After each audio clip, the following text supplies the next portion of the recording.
Somewhere beneath the mountains of central Iran right now, heavy machinery is running, front-end loaders, excavators, lines of dump trucks moving in and out of tunnels carved deep into rock. They are not building something new, they are digging something out, and what they are digging out buried under rubble, sealed underground by American bombs are ballistic missile launchers. Satellite images captured on April 10th during the ceasefire show Iranian engineering crews working around the clock at a facility near the city of Khamenei. The tunnel entrances blocked by debris from US and Israeli airstrikes are being systematically cleared. The missile launchers trapped inside are being recovered.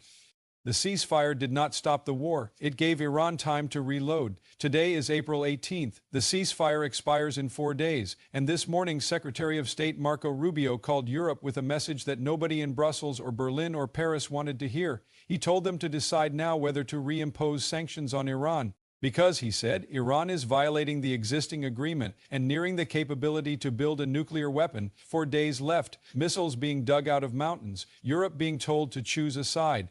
This is Respect B, and what is unfolding in the next 96 hours could determine the shape of this war and this world for years to come. Stay with me, because the story underneath the headlines today is more dangerous than anything the headlines are saying.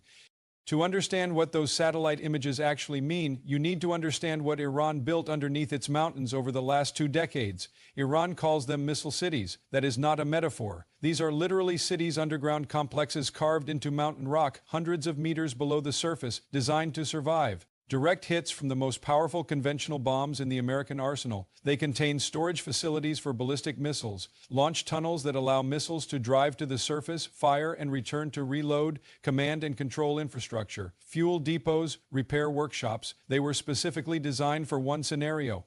The scenario that began on February 28th, when the U.S. and Israel launched Operation Epic Fury, the opening assault of this war. A significant portion of the strike package was aimed not at destroying these facilities from above, but at sealing them from outside. The strategy was precise, not penetration. Denial. American B-2 stealth bombers, B-1 Lancers, and B-52s hit the tunnel entrances. The goal was to bury the missile launchers inside, not destroy them, just trap them, prevent them from driving to the surface, firing, returning to reload. It worked, partially. US intelligence, as of early April, assessed that roughly half of Iran's missile launchers remained intact, but many of those intact launchers were buried underground, inaccessible, trapped behind tons of rubble. In the first weeks of the war, Iran could still fire, but the volume and frequency of its strikes decreased as each successive volley exhausted. Accessible launchers, from 90 missiles per day in the first days of the war down to 65, then 25, then 20. The numbers were going down, and then the ceasefire began. Now look at those satellite images again. Front-end loaders, dump trucks, engineering crews working at multiple sites simultaneously near Khamenei, near Tabriz, at facilities across the country. Iran is not accepting the outcome of the bombing campaign, it is reversing it. Sam Lair, a research associate at the James Martin Center for Non-Proliferation Studies, was direct about what this means. He said, and this is his exact framing: you eat the first attack, dig yourself out, and then launch again. That is the design concept of the missile city. Absorb the opening blow, survive underground, emerge when the pressure pauses. The ceasefire is the pause, and now America is watching through satellites 400 kilometers above as Iran systematically restores the military capability that 6 weeks of bombing spent billions of dollars trying to degrade. U.S. Central Command Admiral Brad Cooper said at the Pentagon briefing 2 days ago that the U.S. is using the ceasefire to, quote, rearm and reposition. Iran is doing exactly the same thing. Both sides are using a peace pause to prepare for war resumption. That is not a ceasefire, that is an intermission.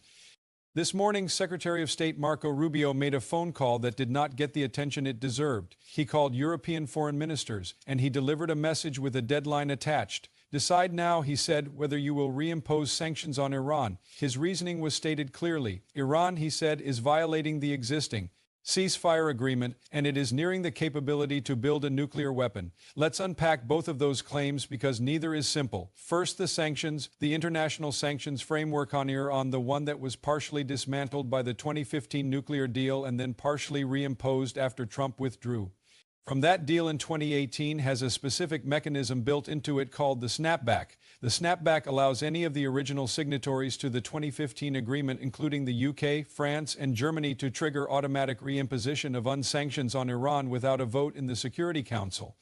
Russia and China, who have veto power, cannot block it. Rubio is telling Europe to use it. Now here is why Europe is reluctant. European countries, particularly Germany, France, and Italy, are already absorbing enormous economic damage from this war. Oil prices elevated, fertilizer prices up 15 to 20%, Lufthansa.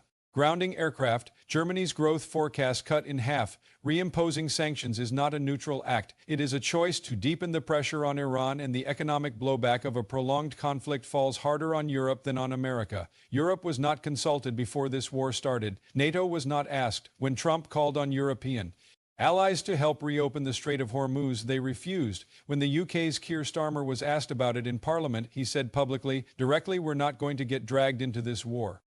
So now Rubio is calling those same countries and asking them to impose sanctions, is asking allies who refuse to join the war to nonetheless join the pressure campaign. The deadline is the ceasefire expiry 4 days from now, and here is where the second claim Iran nearing nuclear capability becomes significant. Rubio made a careful distinction in his statement. He said Iran can have a civilian nuclear energy program, but not, in his words, a military WMD atomic weapons program. That distinction matters enormously because the line between civilian enrichment and weapons-grade material is not a wall, it is a spectrum, and how close Iran currently sits on that spectrum is officially disputed. As recently as March 2025, the U.S. Director of National Intelligence testified to Congress that America continues to assess Iran is not building a nuclear weapon.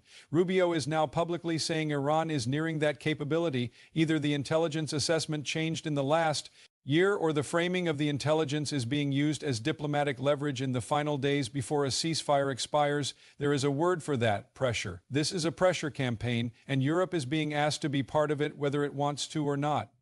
2 nights ago, Donald Trump stood at a campaign event in Las Vegas. Gas in Las Vegas as of that night was running at approximately $5 per gallon. Trump stood at the podium and called rising inflation, his exact word, fake. He said fuel prices will return to pre-war levels. He called Iran a, quote, lovely country, while describing the decision to go to war there as our little diversion. A little diversion. 13 American service members are dead, more than 300 wounded. The U.S. military has spent, as of mid-March, an estimated $18 billion on this conflict, and the Pentagon has requested a further $200 billion. Iran assessed the damage to its own economy at somewhere between $300 billion and $1 trillion. More than 4,000 people have been killed across the conflict zone. Over 3 million people in Iran have been internally displaced. More than 1 million Lebanese have been forced from their homes. A little diversion. Then Trump said something that should be watched very carefully. He told the crowd, and I'm going to quote this precisely, "Let's see what happens over the next week or so. You could be very impressed. And if you are, vote for the Republicans." He then added, "We're going to have victory very shortly." There are 2 ways to read that statement. The optimistic reading is that Trump expects a deal before the ceasefire expires, that second-round talks currently being arranged through Pakistan will produce a framework agreement before April 22nd, and that he is teasing that outcome to a political audience ahead of midterm elections. The other reading is more troubling: victory very shortly. If talks fail, if April 22nd arrives without a deal and without an extension, what does victory look like to a president standing in front of a crowd in Las Vegas, gas at $5 a gallon, midterms approaching? It might look like the thing Pete Hegseth described from the Pentagon podium 2 days ago. Locked and loaded on Iran's power generation, on its remaining energy industry, at the push of a button. Victory declared not through a signed agreement, but through destruction. That is a path that analysts, former military commanders, and even voices inside the Republican Party have described as a strategic catastrophe. But it is a path that remains open, and a president signaling victory very shortly to a political rally is not closing it. Here is something that the coverage of this conflict almost never addresses directly. The United States and Iran signed a ceasefire on April 8th. They do not agree on what they signed. This is not a minor interpretive dispute. It is a fundamental disagreement about the basic terms of the agreement that is currently the only thing preventing full-scale war. The U.S. position: the ceasefire covers Iran and the United States. Lebanon is a separate conflict. Israel's operations against Hezbollah are not covered. Iran's position: the ceasefire includes Lebanon. Pakistan's prime minister said so when he announced it. Hezbollah is part of the same axis of resistance.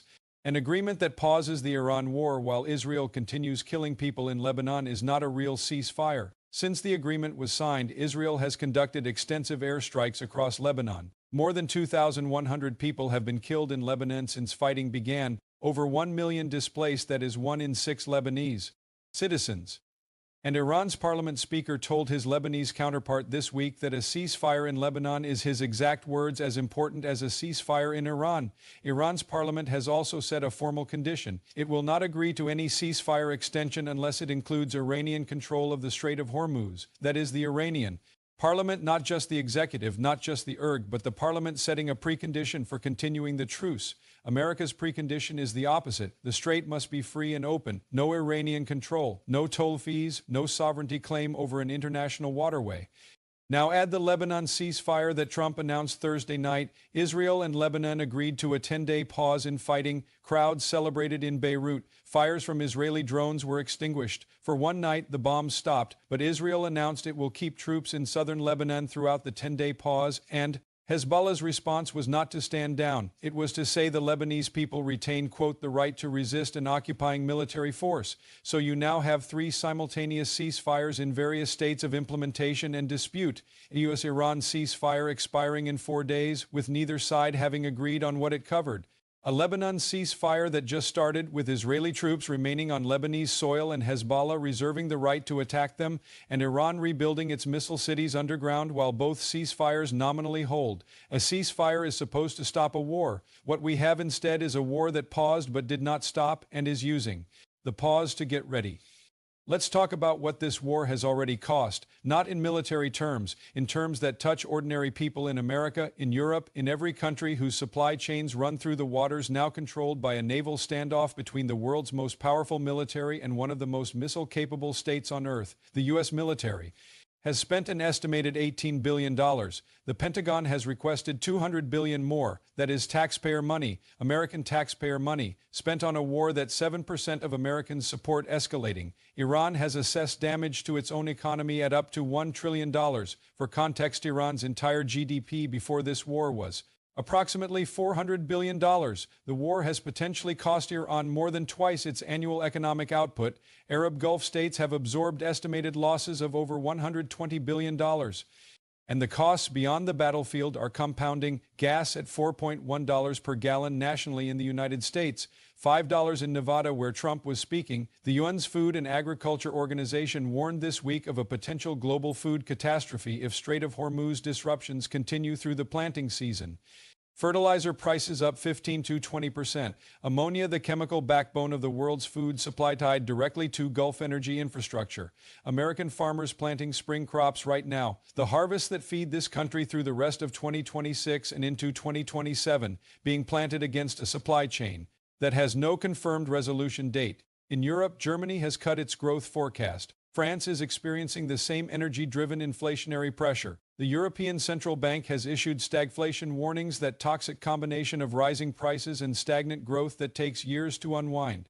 And Rubio is now asking these same countries already paying this price to add sanctions enforcement to their burden. The war's cost is not just measured in bombs and missiles. It is measured in grocery bills and fuel receipts and growth forecasts and grounded aircraft. It is measured in the spring planting decisions of farmers in Iowa and Indiana who have never heard of combine or the Strait of Hormuz, and who will feel the consequences of decisions made in Washington and Tel Aviv and Tehran for years after those decision makers have moved on to the next crisis.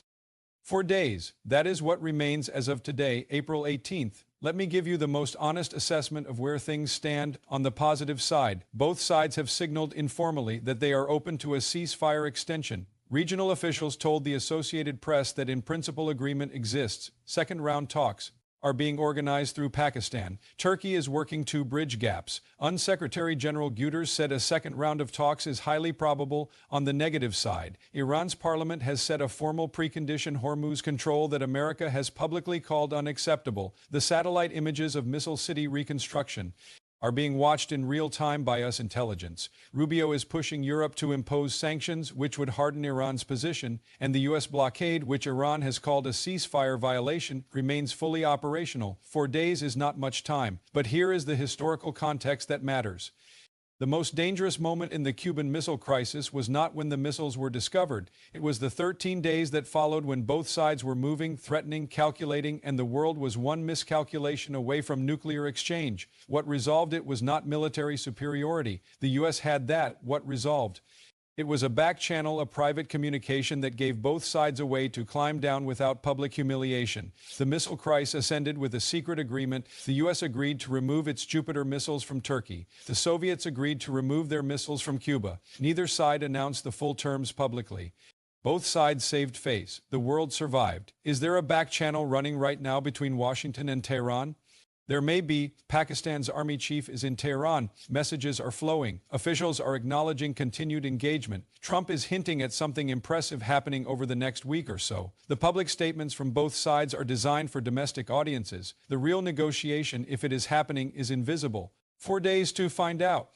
Somewhere beneath the mountains of central Iran, the machinery is still running, dump trucks moving rubble, engineers clearing tunnels, missile launchers being recovered from the debris of a bombing campaign that cost billions and took weeks. The ceasefire gave Iran 4 days to undo 6 weeks of damage. Whether that is a strategic failure of the ceasefire design or a predictable outcome that both sides accepted in order to get to a negotiating table depends on what happens next. Rubio is pushing Europe to sanction Iran today. Trump is hinting at victory very shortly. Iran's parliament says there is no extension without Hormuz control, and America's military is, in the words of its own admiral, rearming and repositioning. 4 days. The next 96 hours will tell us whether this ceasefire ends with a deal, an extension, or a return to something much worse than what the public has been told is already happening. The machinery in those tunnels does not care about diplomatic timelines. It runs until the job is done, and right now its job is to make sure that whatever comes after April 22nd, Iran is ready for it. Whether Washington is honest with you about what comes after April 22nd is a different question, one that you should be asking. This is Respect B. Subscribe, because this story does not end on April 22nd. It starts.